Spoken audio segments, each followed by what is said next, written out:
Mais quoi qu'il en soit, comment lire ces psaumes-là?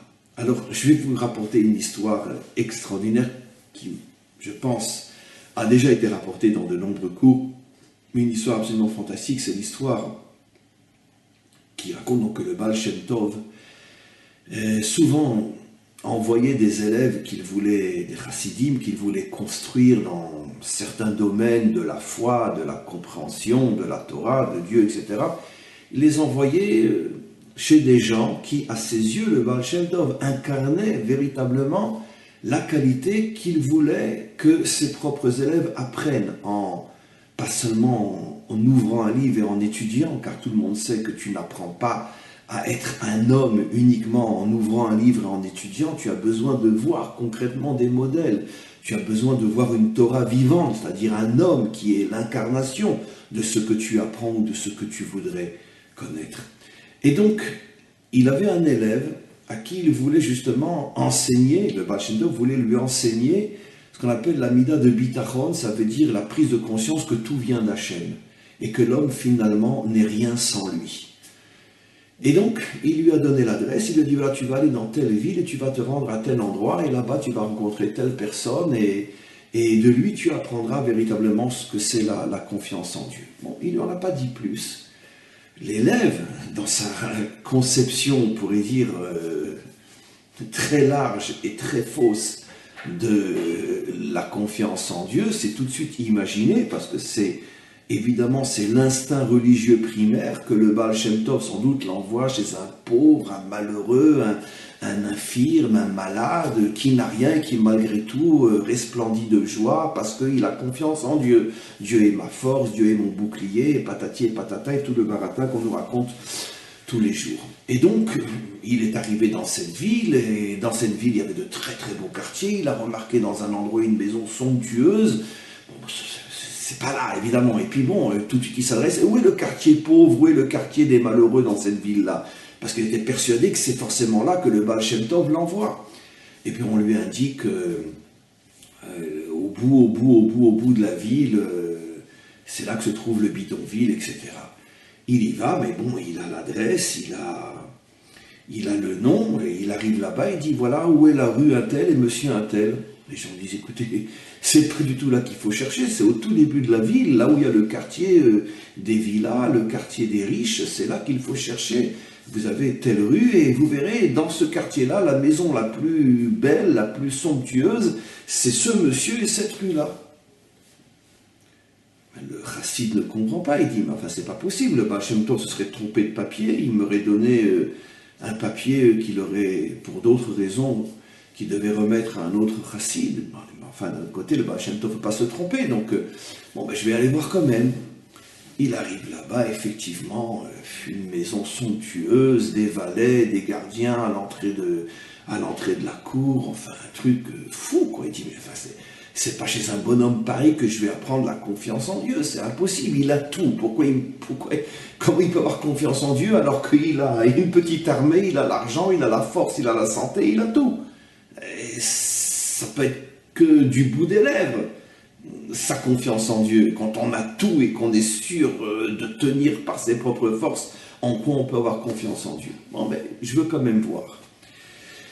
Et bon, il est rentré, il a donné le papier du Baal Shem Tov, tout de suite il a été reçu en grande pompe, parce que le riche en question avait beaucoup de respect pour le Baal Shem Tov, et tout de suite on lui a donné une chambre somptueuse, avec un valet, avec une clochette, dès qu'il a besoin de quelque chose, etc. Bon, et on le prévient, préparez-vous le repas du soir dans une demi-heure, prenez une douche, on lui a apporté même de beaux habits à mettre, etc. Parce que bon, il n'avait pas de niveau de pouvoir être à la table d'un riche pareil.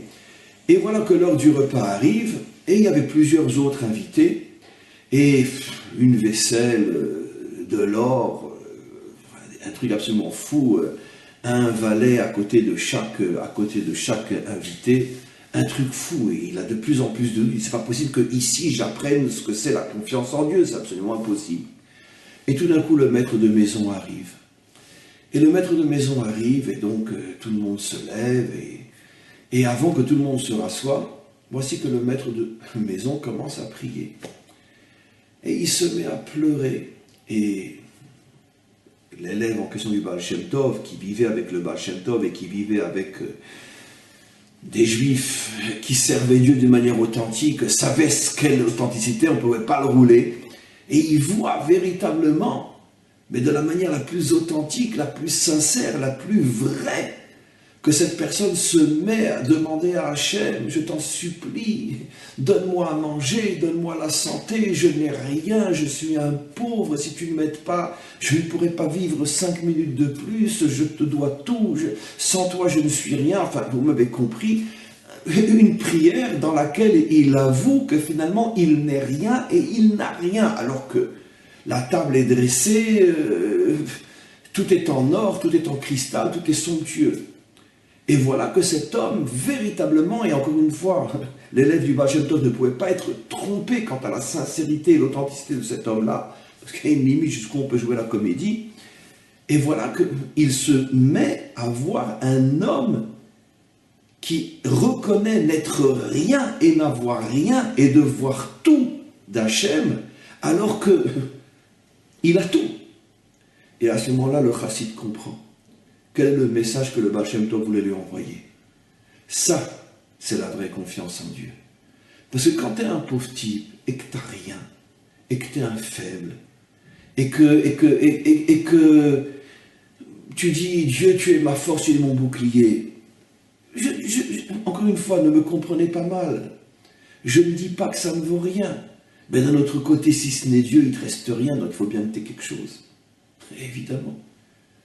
Et si quelqu'un se retrouve sur une île déserte et puis un bateau a fait naufrage et puis il n'y a que 2 personnes qui ont été sauvées, lui et une femme, et que cette femme, bon ben elle n'est pas extraordinaire, et ni elle est spécialement belle, ni elle est spécialement intelligente, mais c'est ce qu'il y a. Puis ils se retrouvent tous deux sur une île déserte, et bon ils vont se marier. Bon, c'est sûr que le mari étant un bon mari, il va lui dire tu es la plus belle, tu es la plus intelligente, et de toute façon il a que ça. Il n'a que ça, donc de toute façon, dans son rien, c'est beaucoup ce qu'il a, dans son rien. Mais s'il vivait en ville et s'il avait eu le choix, il y a toutes les chances qu'il n'aurait pas fait ce choix-là. Mais il n'a rien d'autre. Donc c'est le choix qui lui a été imposé. Donc quand quelqu'un n'a rien et qui dit Dieu est ma force, Dieu est mon bouclier, c'est bien. C'est bien, parce que c'est sans doute mieux que de sombrer dans le désespoir et de se tirer une balle dans la tête. Ça, par rapport à ça, c'est sûr que c'est mieux. Mais c'est pas ça. C'est pas encore là que l'on voit la confiance authentique.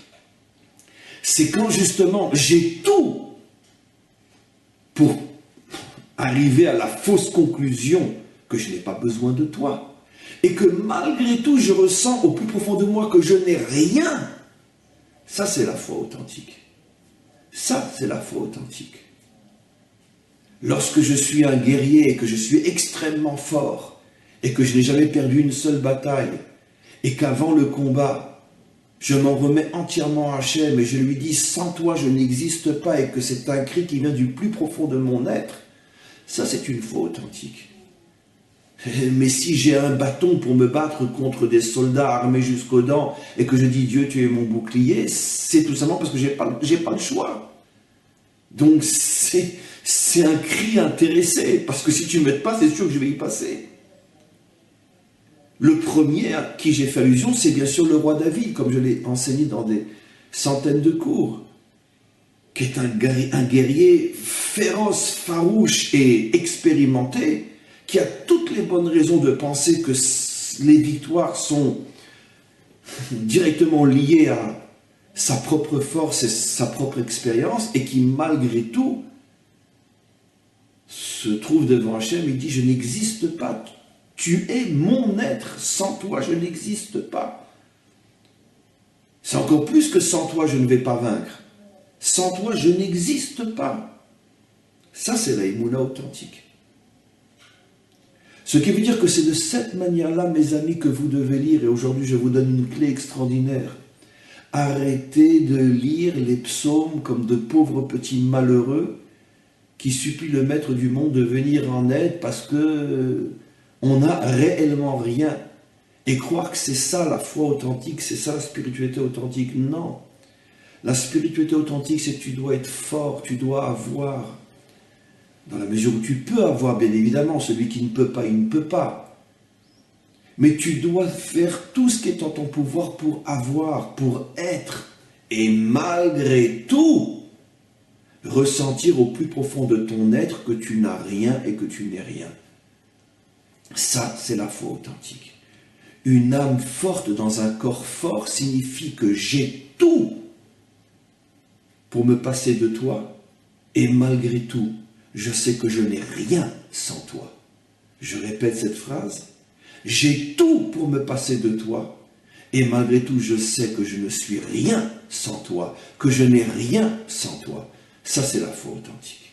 Mais si je n'ai rien et je ne suis rien, alors c'est ce qu'on appelle la force des malheureux, parce qu'ils n'ont pas d'autre choix.